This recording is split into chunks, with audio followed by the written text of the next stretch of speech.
You're after one of the best vehicles in the game that you don't have to actually pay money for. Well, welcome to the IS-7, the Soviet Tier 10 heavy tank that almost every new player should go towards, as well as being one of the best tanks for experienced players to play as well, because it offers so much and for very little. So with the IS-7, of course, it is the Soviet heavy tank, or at least one of the millions of Soviet heavy tanks that we do have available, featured in here. It comes from the Object 257, the IS-3, the IS, and the KV-85, and of course blah blah blah below that. But in terms of the performance of this tank, it is a fast, heavy vehicle with great armor and an insanely strong turret armor, as you can see here. Very, very strong. And with that being said, that means that you can really get hold down and basically be unpennable so long as you do remain hold down. Now, super high penetration heat rounds,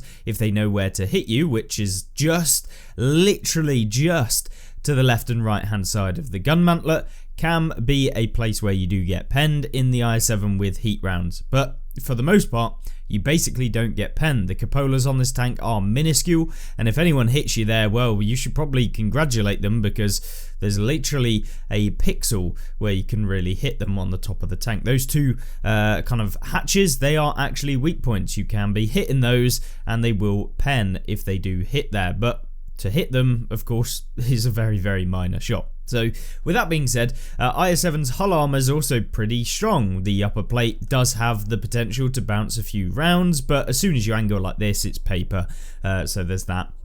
Lower plate wise, it's also pretty weak and will be penned if anyone actually aims for it, but in the auto aim meta that currently goes on in the game, yeah, you might actually bounce some rounds. So with that being said, you've also got side armor that's amazing. It's really one of those things that has angled side armor, and the only real place that is easy to pen on the side of the IS-7. I say it isn't easy, I mean it is easy to pen the side of an IS-7, but most people don't know, is to shoot in between the tracks and the spaced armor.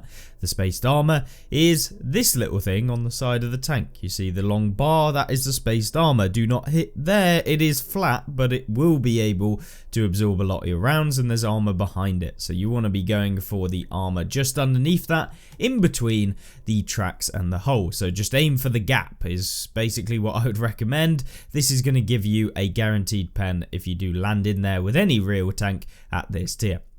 So when it comes to the gun, you got 490 alpha, very, very strong alpha damage. It really does feel very nice to have, and the reload speed of this tank is not awful. It's 10 seconds. It doesn't have the best DPM in the world, but then again, I mean, the whole point of this tank is to be a brawler, and often you can fire instantly after you reload, which is nice, and so you're not really having that fake DPM whereby you might have really low alpha with super high DPM, but in order to get that DPM you have to be constantly on the front line and firing every single time you reload with a gun that might do 200 damage, for example. Not quite the same DPM effectively in the game. So the IS-7, really nice mix of having not too long of a reload but not too short of a reload, a good combination of armor and mobility, and armor that actually somewhat works as well compared to a lot of the super heavies, which are basically just heat round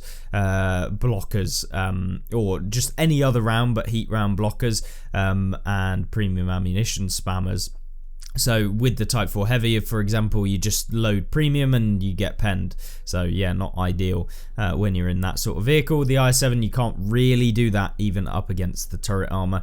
The upper plate, obviously you can, but then again, every single tank in the game pretty much has an upper plate pennable by premium ammo.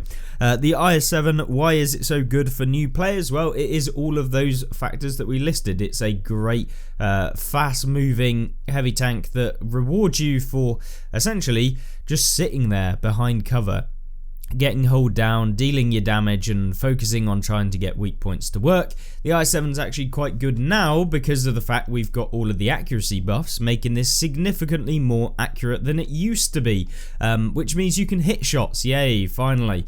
But The thing is of course, you are not the best DPM, so you can get caught out quite often if you expose yourself, so making sure to go hold down is the way to go. And you also have the potential, because you're such a big ogre heavy tank with a decent amount of speed, to ram things, and that's exactly what the build we went for in this video. But the optimal build is to drop out both the advanced powertrain and the traction system and run advanced loader alongside advanced optics with a vertical or gun stabilizer. That will be kind of the optimal setup, which is these two here.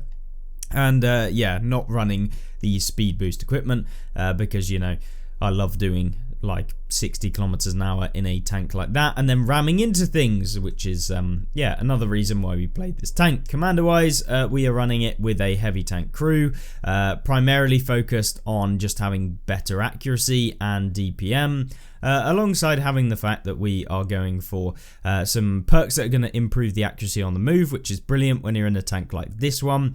We've gone with armor angling to reduce the damage we receive, and controlled impact. This is for a ramming build.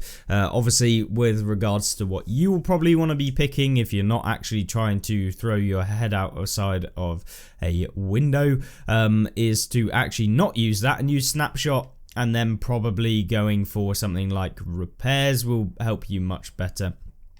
So this one here, track mechanic, and using snapshot, this is going to be much better on the average game.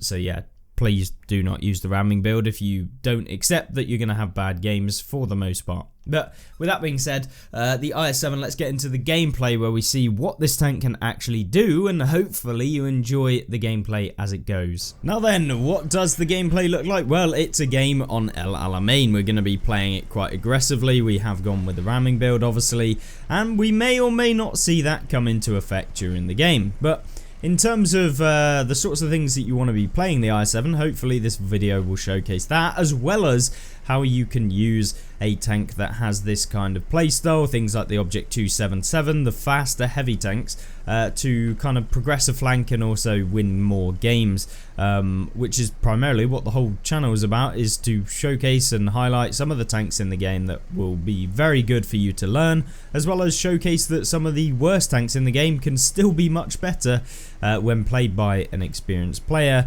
than, you know, some of the most overpowered ones, even though sometimes that isn't always the case. But with that being said, we can push down on to this location here. It's in a very nice spot at the beginning. Often you can catch people out, and it also means that you can retreat if you realize that there is like the entire enemy team going one flank, which is something that often isn't really that well talked about, and will often lead to a lot of these blowout matches where you do like no damage or very little damage. You want to make sure that in your games you kind of go to a position that you can move away from without being punished. So if I went to the beach and suddenly there's 10 tanks in front of me, there's no way I'm getting out of there.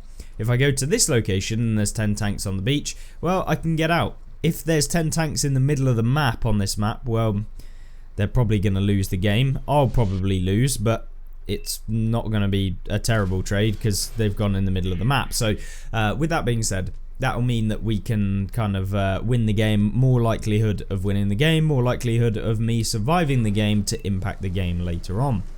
So our team have kind of pushed up. There doesn't appear to be too many people that are over on the right hand side of the map, so the east of the map, which means that we can now start to trundle over there. Now you might be wondering, where is everyone? Well, it's the typical half the team is TD gameplay here, with what, 8 TDs on each team being tank destroyers. Well, 8 tanks on the team being tank destroyers, and so yeah, it's going to be one of those campy games. But how can you break through a campy game with a heavy tank that, you know, doesn't really have too much armor when it comes to heat rounds in the upper plate? Well, you got to kind of play in a more passive-aggressive approach. It's a weird kind of statement to be playing passive-aggressively on World of Tanks, but trust me, it works. What you have to do is go to a location where you're not too far away, but you're also not right next to them, where they can just pull around the corner, do their shot of damage, and pull back behind the corner. And you can essentially stay out of their view range, which is what I'm intending to do here against the FV. And we can also get shots on multiple opponents. having this sort of mindset when you're playing the game, making sure that you do kind of focus on staying outside of the view range of a lot of the tanks and doing that sort of thing is going to be a big positive for you as a player. Now in this game, we try and go for a couple of blind shots on the FE4005 here. He is in one of the spots where we can't actually hit him, and in order to push down there, it is potential that he hits us and pens us, and I don't want to lose 1400 damage to an FE that is going to get taken out very shortly as our team progress forward. So with that in mind, we do just wait. We've got to wait for the team to push up. They're going to be going. There's like 4 of them over there, and that's exactly what we do. Finish him off with that next shell, and he's gone from the game. And now we can move up because we aren't going to get hit by an FV. Maybe we get hit by someone else, but it's not going to be 1400 guaranteed if he does decide to just focus me entirely. So what do we do here? Well, there's going to be a load of TDs on the ridge. There's a surprise. All the TDs camping on the ridge lines at the back of the map. Yeah, you can see. And they all start getting spotted now. And there's the Ruthless. But I want to get a shot on him. I didn't go for the auto aim there. I probably should have in reality. Probably should have gone for an auto aim on the Progetto as well. Because, you know, auto aim accuracy is just completely fair and balanced. But we went for we opted to try and get an actual shot. So we can secure some damage, but it ended up probably negatively impacting me, which should never really be the case. You should always get rewarded for manual aim as opposed to auto aim.